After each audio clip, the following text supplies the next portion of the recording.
Everybody able to see that okay? Give me a thumbs up. And I thought I'd talk about three moments in the university's history that seemed to be really significant periods. Moments is probably not the right word. I really think that though that there are three periods and maybe a fourth that I didn't bother to include because I don't have a whole lot of art for it, but if we get to it, we can talk a little bit about it. But the first three periods that were major changes in the university, where it grew, where it matured, seemed like worth talking a little bit about today. I think most of you on the who are viewing know the general history of the university, but I think talking about these three might be fun, or at least interesting. The first moment, of course, was the founding of the university. Its creation, really turning it into something from paper to a real educational institution. Arkansas had not been very good at establishing public education prior to the Civil War, and they weren't a whole lot better after it. But the Morrill Land Grant Act made it pretty easy for a state to establish a public university. And so after several false starts, the legislature in 1871 approved an organic act to create a university. Part of it was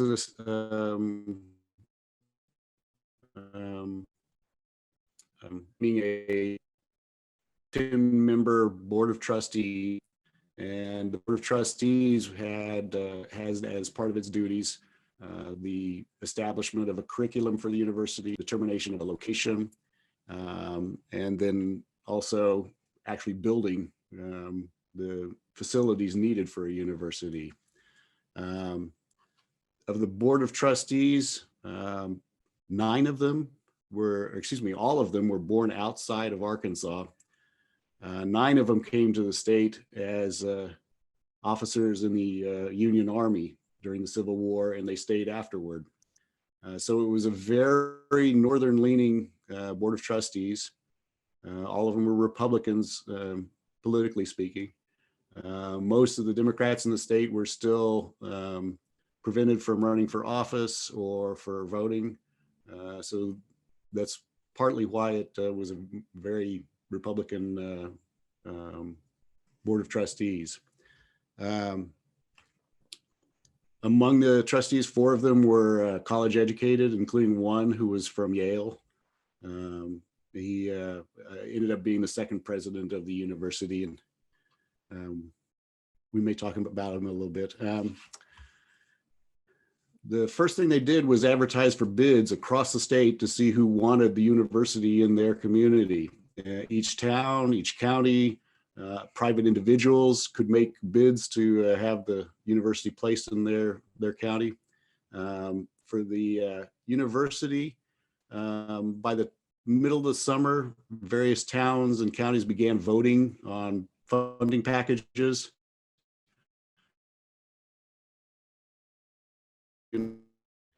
Most were voters. Pulaski County, for instance, pretty overwhelmingly turned down bills to fund the university or add funds to it. The Batesville, Fayetteville, and Prairie Grove ended up being the only towns that made substantive bids. Batesville, the surrounding county of Independence, turned down the idea, so Batesville pretty much went on its bid alone. Fayetteville and Washington County both provided funding, approved funding in the form of bonds. And then Prairie Grove also, like Fayetteville, made a bid, but they weren't an incorporated town yet, so they didn't have an easy time making a persuasive case that they could guarantee their funding. Eventually, the board on Fayetteville, and this is one of the bonds that was printed for Fayetteville's bonds. It was never issued. but Fayetteville won out over Batesville and Prairie Grove, and so the board then had to decide where in Fayetteville would they establish the university. That was an easier job than the difficulty of figuring out which city, because both the local residents and the Board of Trustees really liked the hillside farm of the McElroy family.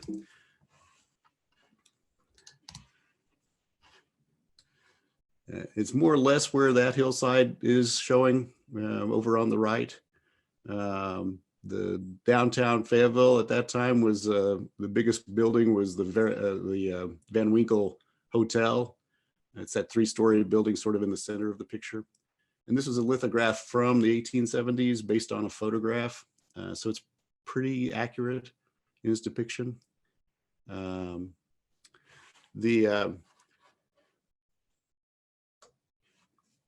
Once Fayetteville was chosen, the board met and voted to purchase the land from the McElroy family. They had a farm on the top of the hill, farmhouse, but that was about it. And it took until December 18th. Oops. Did I go back one?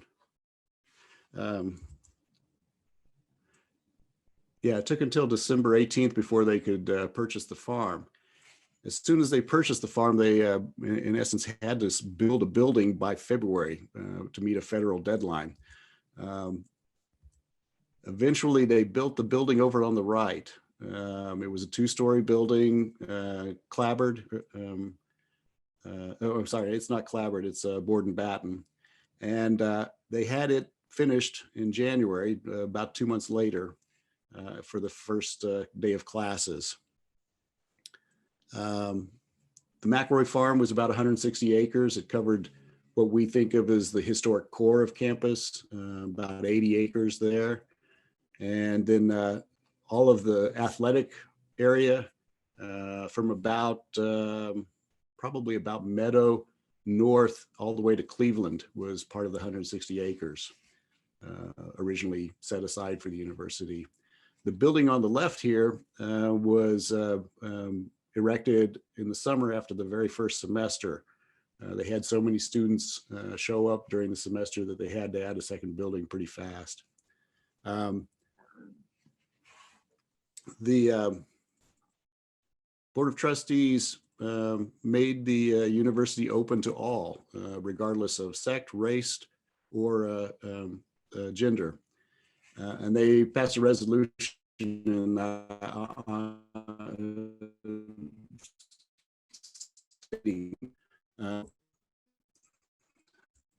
opened on January 22nd, 1872. For the day of classes, 8 students showed up. One of them, I'm getting a message that my internet connection is a little unstable, so you may not hear me real well. I'll try to speak slowly. On that first day, one of them was Anna Putman, and she wandered up to the building that you saw on the right, and she's told the story several times of that first day. She wandered up and looked inside one of the windows to see what it looked like inside. She was a little bit timid about going in, and when she looked in, she was appalled. She was appalled because when she looked in, she saw the other students, and they were all boys. Every single one of them. And at the end of the day, she went home sobbing to her mother, saying she was never going back to that boys' school. Well, her mother wouldn't have any of that. Her mother talked with a friend who had a daughter about the same age as Anna. And that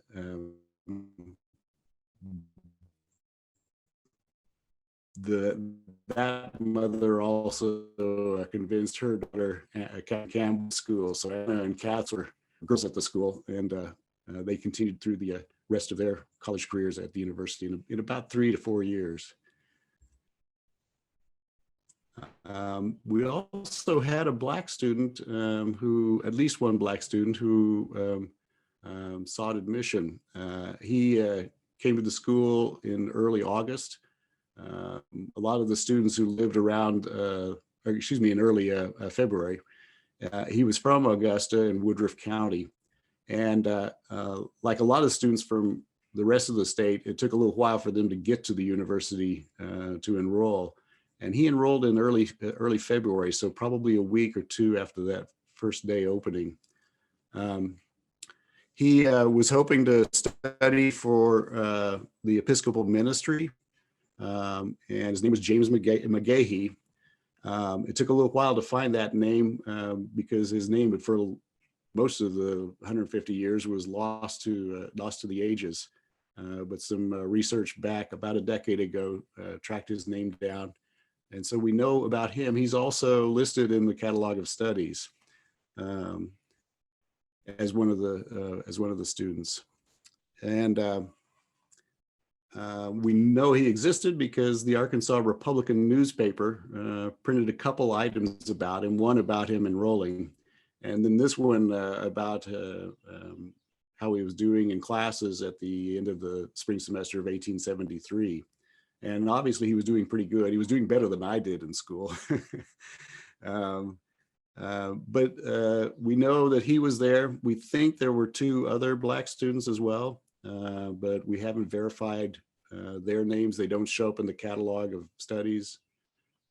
At least we haven't identified anybody in the catalog so far who was Black and at the university. But the wife of Noah Gates, the first president of the university, his wife many years later wrote a letter about the early days and mentioned 3 Black students. It's also possible that 2 Black students from Fayetteville were the other 2 students and enrolled. But so far we haven't tracked them down. They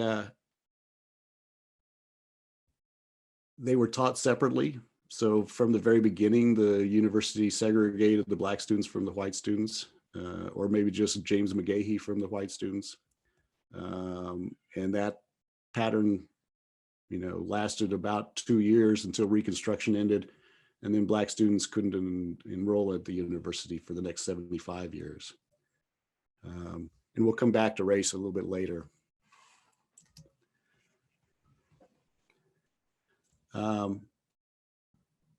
It took a little bit to get to building a permanent building. It took until 1873 to get that started, partly because the university and the state had difficulty getting the land grant money that they were promised from the federal government.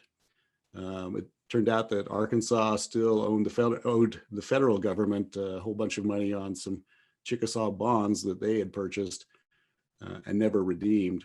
And so the federal government was holding back money for the land grant college until they got paid on the Chickasaw bonds. Eventually that happened. Eventually the bonds eventually the land grant occurred and the university had money to build a building. And the person who signed the contract was Joseph Carter Corbin.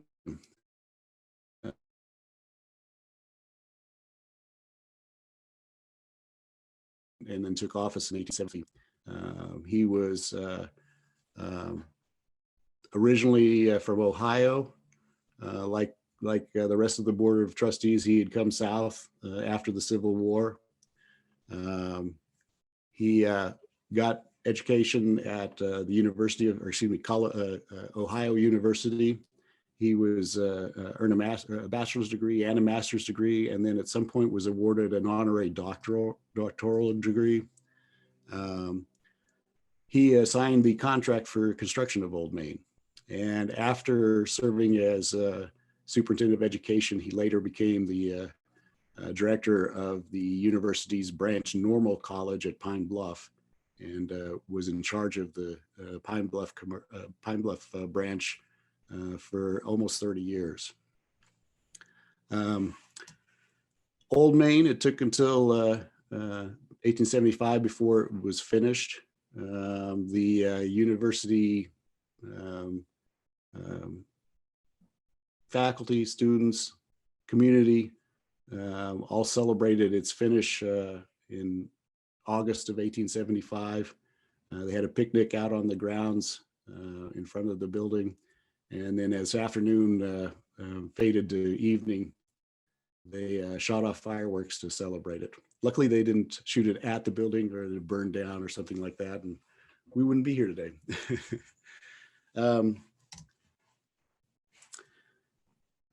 In 1876, the first college degrees were awarded. You'll notice that the caption on this photo, though, says 1875. That's because the university started having commencements all the way back in 1873, even before somebody could finish a degree. By 1875, though, there were some students who had finished a 2-year commerce program, and several students who had finished their 3-year teaching license program.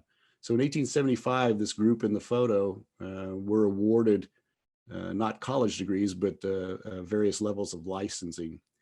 And among them, there on the right, is Anna Putman, who finished her teaching degree. She became a teacher in the Fayetteville School District and taught for another 20 years in the public education system in Fayetteville. And that sort of concludes that beginning era of the university, but I thought you might like to see some of the buildings that got put up during the 19th century. There weren't very many. Buchanan Hall was the first men's dormitory. It was built in 1888, as the slide says. And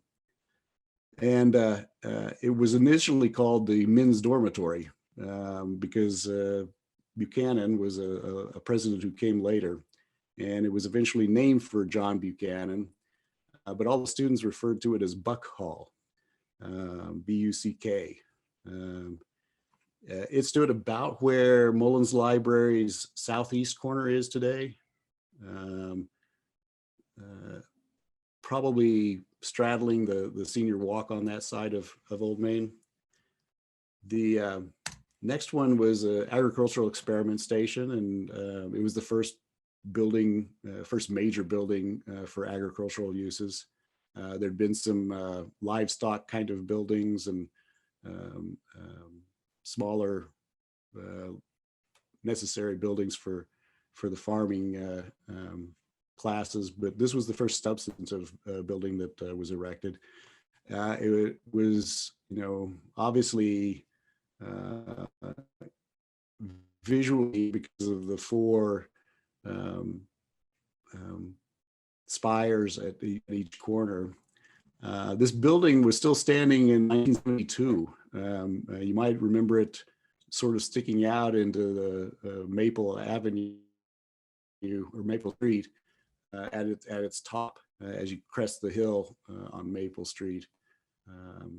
By that time, it was being used by the editorial services office, and before that, it had been used by the music department, and before that, it was still agricultural uses. The next was the mechanical shops. When Old Main was first built, it included a furnace and a forge in the basement. And somebody thought, maybe having a furnace and a forge in the basement of a 5-story building is not a good idea. So the university built a mechanical shop. The mechanical engineering students could get hands-on learning there, and the things that were needed fixing around campus could be worked on there as well.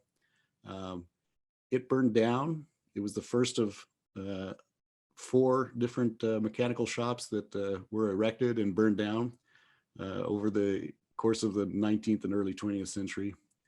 And I think this is the first shops. They all look a little bit alike, and we're all on the same site, more or less where Faraday Hall and the science engineering buildings were or are today. And last but not least, the Science Hall. This was a completely unremarkable building, sort of a square cube with one corner cut at an angle for an entry. I put science hall for chemistry and physics, but it was chemistry and biological sciences. I wasn't thinking about that, but they had classrooms, labs, and offices for the science teachers. It was a little bit southeast of Old Main, more or less where Ozark Hall is today. So we'll move on to the second point in time that I want to talk about, the new century, the 20th century. The beginning of the 20th century was really a point where the university began to mature. It was during the 19th century, the university might better be described as a preparatory school.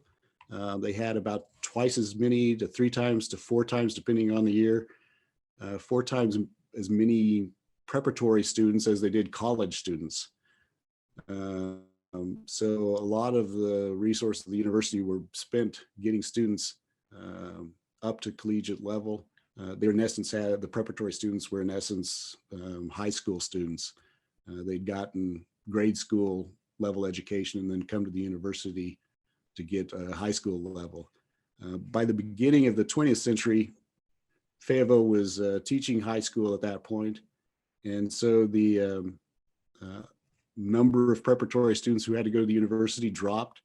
The university liked that. They wanted to push more toward college age kids.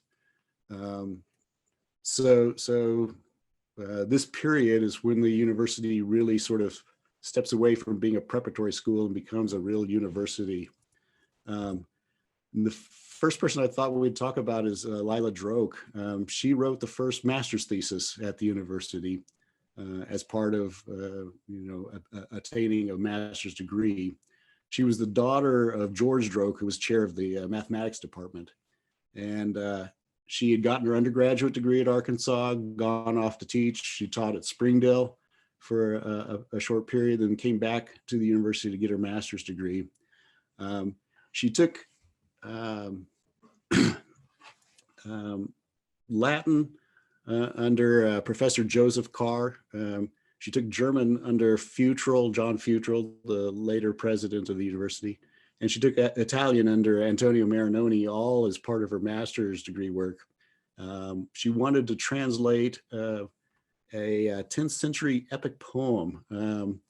It was about a fabled king of the Visigoths who was named Walter. I don't know how she came across the poem, but it intrigued her. And I don't think there was an English translation at that point. I haven't found an earlier English translation. It had been translated into a variety of European languages. But as far as I can tell, it had never been translated in English. So she translated it as part of her thesis. And there's Walter going at it with another swordsman. She unfortunately, after she graduated, she got a job down in Little Rock teaching classical language. But years after she graduated, she was out visiting family here in Fayetteville. She and her sister were going to drive back to Little Rock, and before they could, though, she got sick, and she ended up dying just a couple of years after she got her master's degree. One of the things that surprised me about doing some research, and intellectually I knew this, but seeing it over and over again, I was surprised at how many people die at a much younger age, and I think hers was one that sort of drove it home for me. The Arkansas Democrat had a really nice long obituary about her, and clearly the students in Little Rock had missed her, and of course the Fayetteville community missed her. In 1906, also, the student body started publishing a student newspaper called the University Weekly. And of course, I had to include this because of my journalism background. My thesis and my master's thesis was on this newspaper, so I just had to conclude it. The students had published a literary magazine during the 1890s, and they'd started a yearbook in 1897. And so this was a logical next step. Here's the staff of that first newspaper. The young man on the front row in the middle is Joseph Othell York. He was the editor. He was from over at Bellefonte near Harrison, Arkansas. The woman to his right, your left, has my favorite name of all of the students whom I've come across. Her name was Ali Umba. And Susan, you may have come across her name. She was from Springdale. Oh, yes, she's got, yeah, she still has family in Springdale. Oh, well, that's great. Well, she was the first society editor for the student newspaper. So in some ways, you can see that the student body itself was becoming organized more, and they were subscribing to create this paper. Each student paid a small amount, a small fee for this newspaper to be printed each week.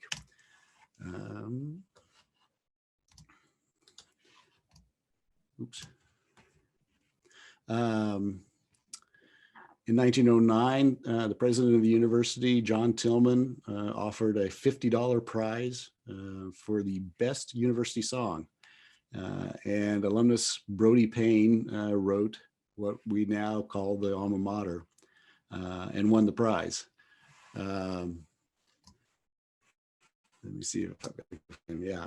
And after he had written it, faculty member Henry Tovey, who was director of the musical programs at the university, gave it its sort of somber melody, and I'm waiting for somebody to turn that somber melody into a jazz tune. It seems like it would work to me.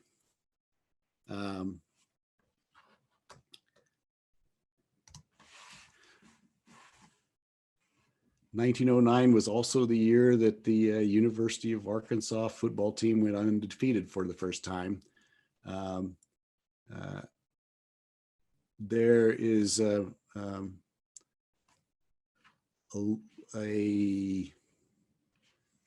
how to put this nicely. One of the chair stories about that year is that the coach, Hugo Bezdek, who's standing over at the right with the C on his uniform. There's a story that Hugo Bezdek said after they won their game against Louisiana State University. He said, "My boys played like a wild band of Razorbacks." And that has become part of the university lore. As far as I can tell, though, I don't think he ever said it. I've found no published record anyway, not in the newspapers of the day. It doesn't show up, as far as I can tell, until about 1977 in terms of print. And it also, the use of the word Razorback had been used at least 3 to 4 years earlier for the team, mainly by sports writers, but usually they reflect something that's going on already in the culture. So I think by 1909, the term was becoming more widely used, and certainly in 1909, that was the year that it became the popular use of the word Razorbacks. So if Hugo Bezdek did say those immortal words, and he might have, we just don't have, I haven't found any record of it from primary sources. Either way, the Razorbacks that year became the mascot and continue to be a mascot that people all over the country recognize.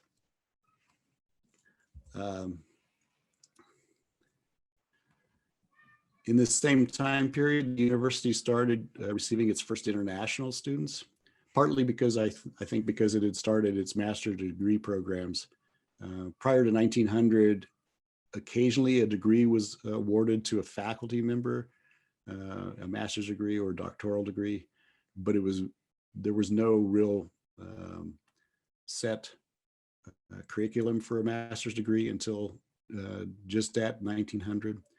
And as I said, Lila Droik wrote the first master's degree thesis. So I think that began attracting some international students, having that graduate program. Ichitaro Takata wasn't the first international student to come to the university or the first to earn a degree, but he was the first international student whose name appears on Senior Walk. He graduated in 1912 with an undergraduate degree, and then in electrical engineering. And then 3 years later, he finished a master's degree. During that period, there were probably at least a half a dozen other international students at the university, some from India, some from Pakistan. And so you see just that bubbling to start to happen. In the same year he earned his degree, 36 students published a underground newspaper called the X-Ray. They were primarily protesting policies that the faculty had created, the expenses that the local merchants were charging them for various things. And they also probably went a little overboard criticizing some of the particular professors. All 36 were expelled because the university had a policy that students couldn't publish unofficial newspapers. They had to get that approved. As a result of the expulsion, nearly the entire student body went on strike. There were a few students who actually showed up for class, but it was not more than 4 or 5. The rest of them went on strike. They held marches to the Fayetteville Square. They met at the Ozark Theater to, declaim this terrible injustice. And eventually, the governor had to come to Fayetteville to settle the problem. The students were smart enough to send letters home and to their local newspapers describing the situation, and eventually ended up with support across the state and in Fayetteville. When they went marching to the square, all of the Fayetteville merchants had already put up signs saying they support the students. They knew where their money was going to come from, and so the merchants, said, "Yeah, you're right. We're going to support you." So the governor of the state had to come to Fayetteville to settle the matter. It was George Donaghy. And eventually he sort of figured out a way to keep the faculty from having bruised egos. He, in essence, said, yes, the faculty did the right thing in terms of the policies that the university have at this time. However, the policy itself is wrong, and we should get rid of that. And so he reinstated the 36 students, and the students immediately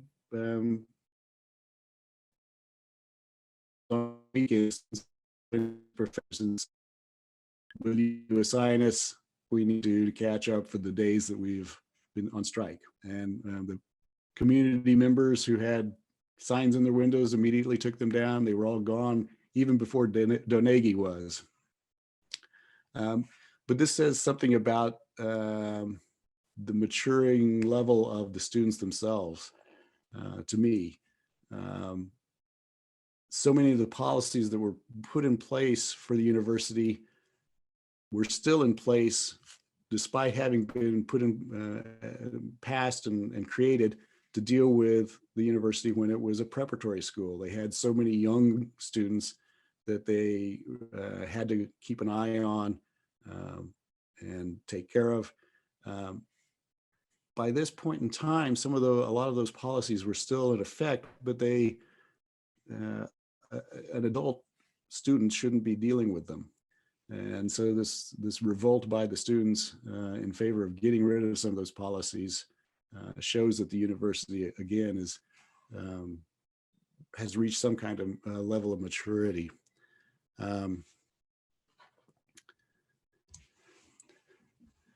The third, oh yeah, there was sort of a building boom during this period too. I figured you'd like to see some of those buildings.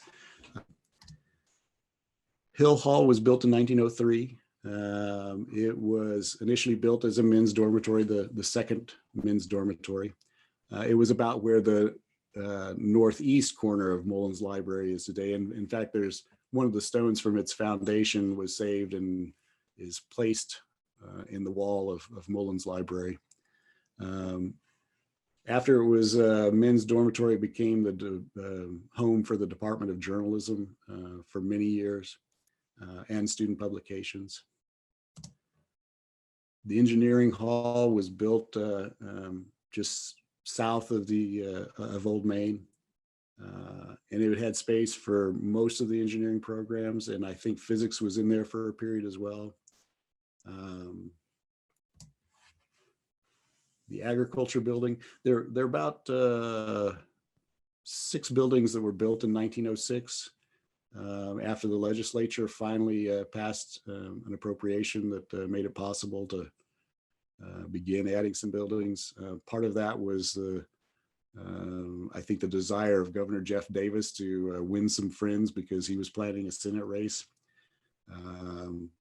But anyway, there's 6 buildings that got built in 1906. The agricultural building is still standing. It's now known as the Agricultural Annex, and you can see it from the back side of it from Maple Street. This is the front side of it. For a period, it was used as the university's infirmary. But for the most part, it's been used by the Agriculture College. Cardinal Hall, the first women's residence hall, was built that year. And it's named for Ella Cardinal, who was from Fort Smith, was a graduate of the university, and then was a professor at the university for a short period before she died relatively young again. The dairy building, it stood about where the southwest corner of Garland Avenue and Maple Street is. The Silas Hunt Hall is on it now. This was sort of an expansion of the agricultural campus.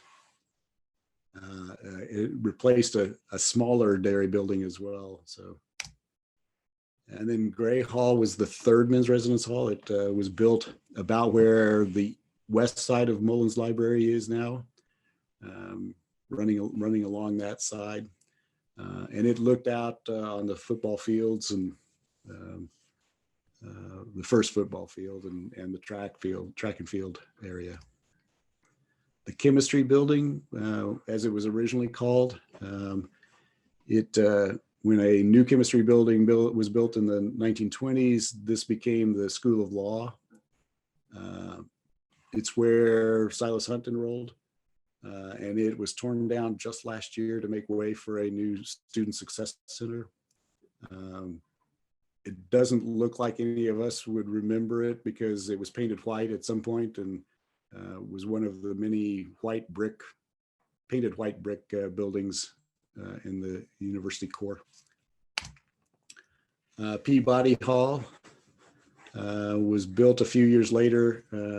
It was the first building on campus that was paid for through a grant from a foundation. And it was, of course, used for the education college, for their instruction, for their high school. The College of Education had a training high school and a training grade school that U of A students could learn how to be teachers by, doing some hands-on teaching and learning that way. So the third section I wanted to talk about is the desegregation of the university.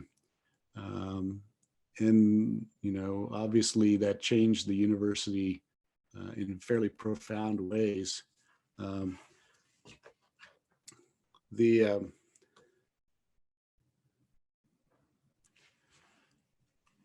let me see where was that. Most of you probably know this, but I'll go over it. It's the first university where an African American student enrolled and broke the color barrier in the South. And usually you see that as referencing higher education.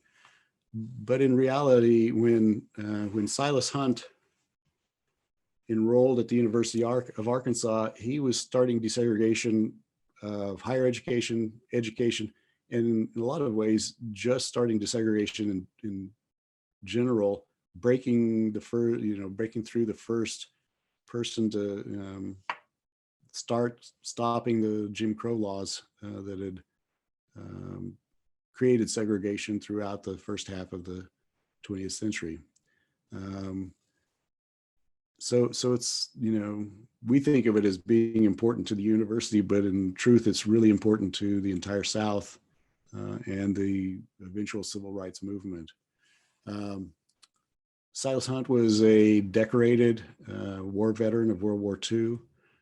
He was class valedictorian when he was doing his undergraduate work at Arkansas A&M, what is now the University of Arkansas at Pine Bluff. He started his undergraduate work before World War II, was drafted, served in a combat engineers company, was wounded during the war, eventually came back and finished his degree at A&M. And after he graduated, he had applied for the University of Indiana's law school and had planned to go there. One of his classmates, though, Ada Sipwell, had tried to enroll in the University of Oklahoma School of Law and had been turned down. And so she had sued, and that suit was still in progress at the end of 1947 and was decided in fairly early 1948. And Hunt said that was one of the things that inspired him to go ahead and try to enroll at the University of Arkansas instead of going to Indiana. The university did admit him. Alongside him, though, Wiley Branton also applied to become a business student, an undergraduate business student. He had started school at A&M, but they didn't have a business program. He was turned down because the university didn't want to ruffle feathers at that point by admitting an undergraduate student. There's not a law school elsewhere in the state at that point. And so they could justifiably say, yeah, we need to enroll Silas Hunt, but because there are other opportunities for undergraduates, we won't enroll them at this point.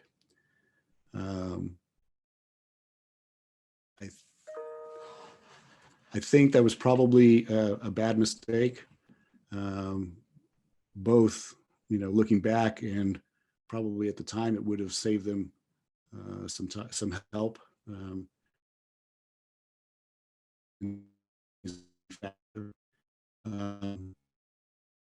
School to the university, he was immediately segregated from the rest of the students for his classwork. He couldn't attend class with white students. Beyond that, he couldn't eat at the dining halls with white students. He couldn't live on campus in the residence halls. He couldn't even use the restrooms that white students used. For all intents and purposes, we desegregated and immediately desegregated, and then immediately segregated. And so his semester in law school was spent pretty much on his own. A few white law students did attend class with him by their choice. But for the most part, it was a pretty lonely, solitary education for him. He became ill in the summer after his first semester and had to withdraw from classes. And as most of you know, died the next year. So he never managed to finish his degree. He didn't have a chance. Behind him, though, students began enrolling at the university. More law students. Jackie Shropshire was the first to follow. He enrolled in fall of 1948 and faced the same segregated situation that Silas Hunt had. He had to meet in a separate classroom in the basement of the law school building. He couldn't eat on campus. He couldn't live on campus.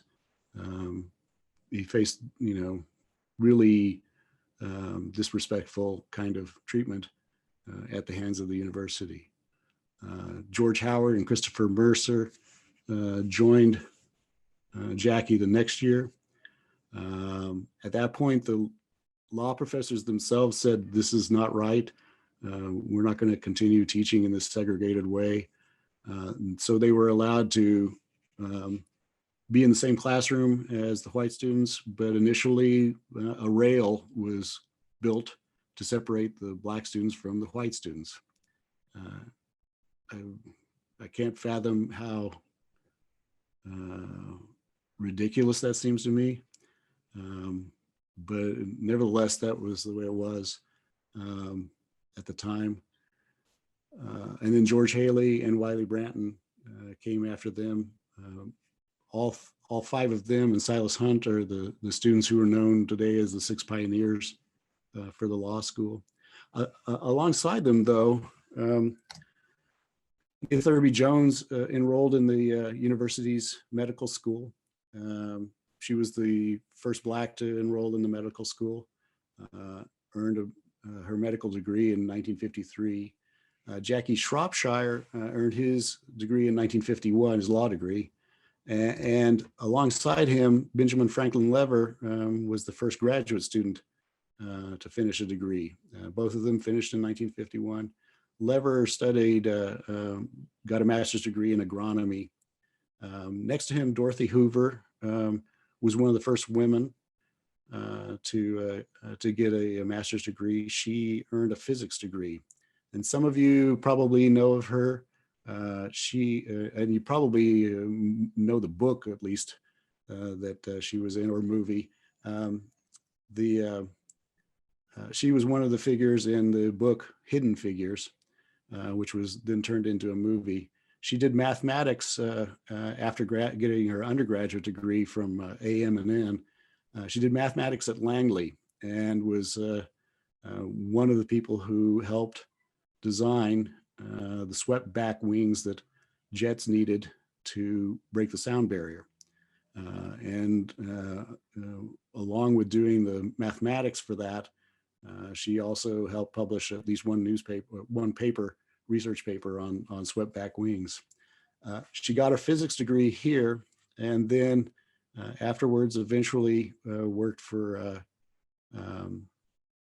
NASA, or its predecessor, doing same thing, mathematical work for them as the beginning of the space program began. Finally, I mentioned that Wiley Branton wasn't allowed to enroll as an undergraduate. Finally, in 1955, the first undergraduates were allowed to enroll. Maxine Sutton and Marjorie Wilkins were studying nursing. Billy Rose Whitfield was studying education. Marjorie and Maxine eventually graduated. Billy Rose left the university after the first year because of the segregated conditions.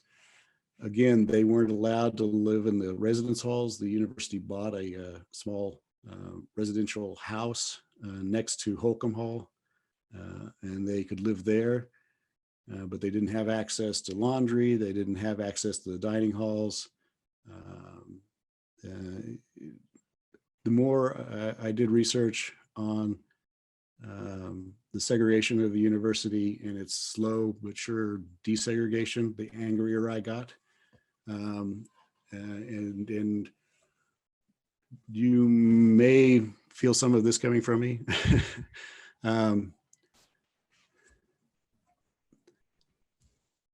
Maxine and Marjorie both were in the university band. They weren't allowed to travel with the band though. They couldn't sit in the student section of the stadium when games were played at home, or at least not without being called names, and at least on a couple of occasions being escorted out of the stadium.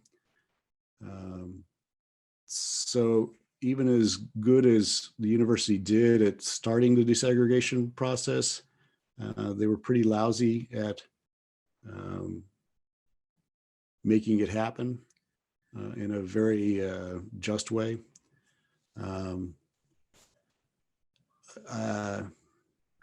Somebody recently said to me that the university was a racist institution from its beginning to today. And at first I was taken aback by that statement, but the more I thought about it, the more I realized they were right. From the very beginning, when James McGahee tried to enroll and was taught separately from the rest of the white students, to that following 75-year period when Black students weren't allowed to enroll at all at the Fayetteville campus, to the next 20 years where people like Jackie Shropshire, George Howard, Maxine Sutton are enrolling, but are still facing major obstacles to pursuing their education. And then for the last 40 years, since I was a college undergraduate, the university has done sort of not the best job at recruiting and bringing more Black students to campus.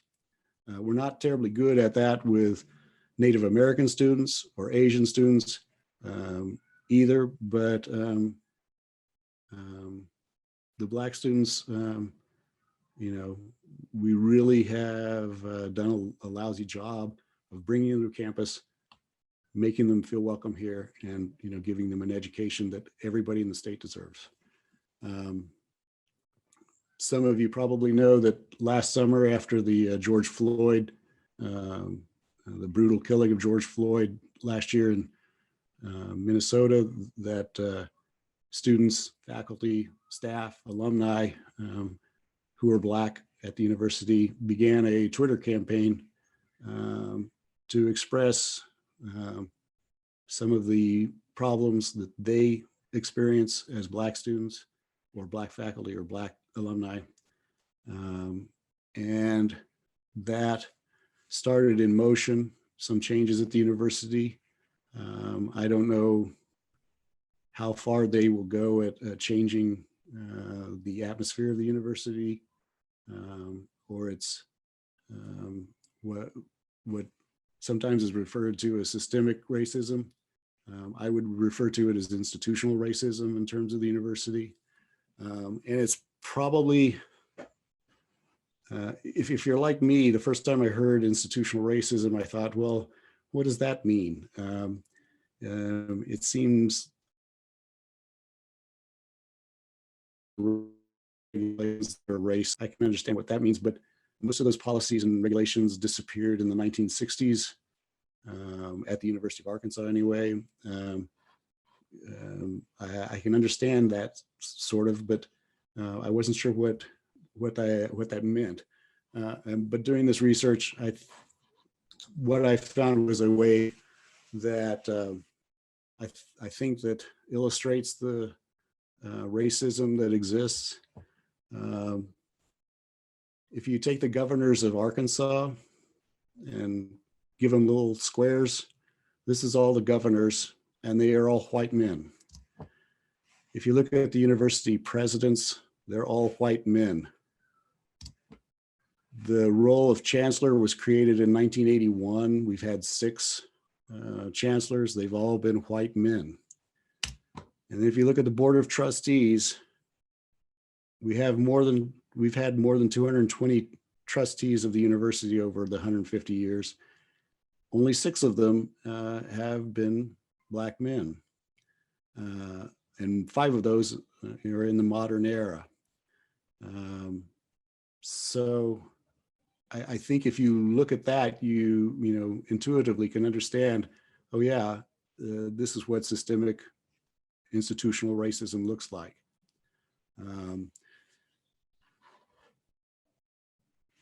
The university's had no Black women, no Hispanic or Latino trustees that I could find, no Native American trustees that I could identify, no Asian American trustees. It's a very white board that is appointed by the governor. And I don't know if there's a way to fix that. You know, I'm pretty sure that I will be writing a letter to the governor suggesting that he, you know, appoints somebody of color or a woman. And women, you know, I don't have the same graphics to show it, but women as trustees of the university are in the same boat. There have only been 7 or 8 women who've served as trustees over 150 years. And, you know, women make up half the population of Arkansas. Shouldn't the Board of Trustees reflect that? All of this trickles down to the campus. If you look at the number of students who are Black on campus, we're at about 4.5% of the student body who are Black students. The state population is closer to 15 or 16%. So we're really low. We're lower than any other 4-year public college in Arkansas. We're lower than all of the SEC colleges except for Texas A&M. So we've got some work to do in improving the university's response to recruiting and keeping Black students here at the university. And we should be doing that because, you know, we serve Arkansas. We serve all of Arkansas. That's the university's intent. But obviously, we as a university are falling down into that right now. And that's a sort of depressing point to stop at. But I thought I would stop there and we can talk about questions. And maybe there's some signs from above. Charlie, we do have a couple of questions in the chat. I'll start with the first one. Going back to Anna Putman, is she related to the late attorney William Putman? I do not know. I don't think she is, but I could check with Bill. Get back to Judge Kim Smith. He's asking that question. Okay, yeah, Kim, I'll check on that. I wouldn't be that surprised, but something makes me think I've asked Bill before and he wasn't, but well, I just don't remember for sure. And then another question, when they segregated the students at the U of A, did they have separate teachers? The early period, when James McGahee was here, he was taught by the university president. And there was at least some sense that the president took it on himself because he didn't want the other teachers to have to deal with a Black student. So yes, in that case, they were taught by separate people. In the School of Law, in the graduate program, they were taught by the same professors, but the professors in essence were having to teach the same class twice. They would teach it, if they were, you know, teaching a criminal law class, they would teach it to the white students in group first, and then they would go down to the basement and teach it to the Black students. So the same professor was teaching it, but just in different locations. And that's part of, you know, why the faculty eventually said, we need to stop this. they were having to do twice the work for what seemed like a really silly reason. Mm-hmm. Robert Loeffler was the person, as far as I can tell, he was the primary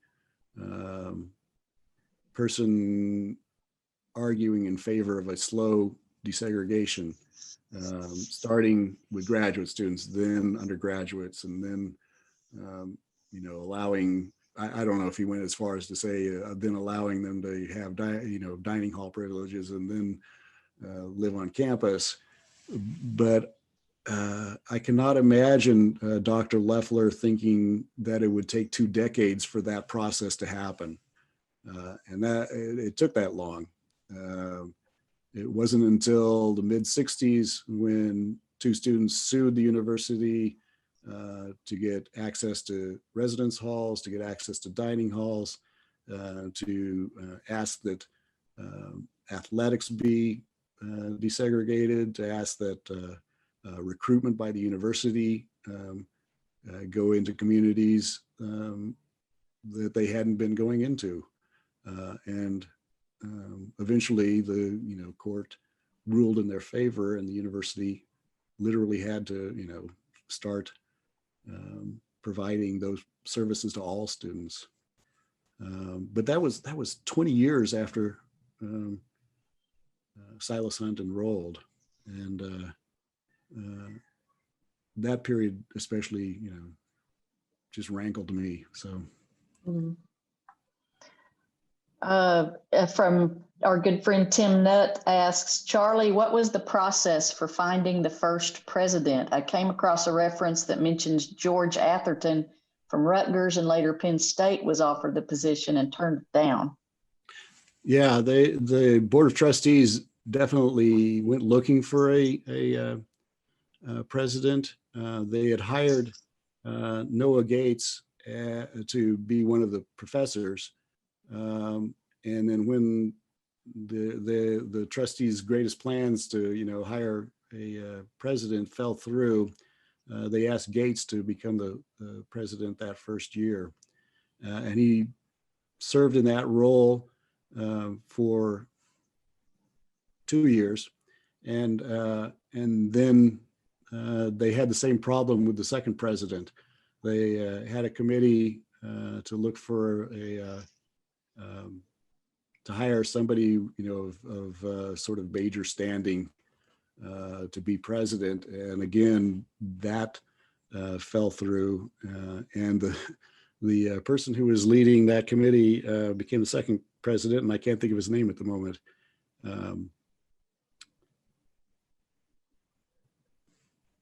It's not gonna come to me, but so he ended up being the second president, and then Gates came back for a couple years after that, again, when they were having trouble finding, hiring a proper president. They kept offering the job to fairly well-respected educators. One of them came to the university thinking he might want the job, but after seeing the level of state support, the facilities, said, no, clearly you're not, and probably seeing the preparatory department as well, how many students were in the preparatory department.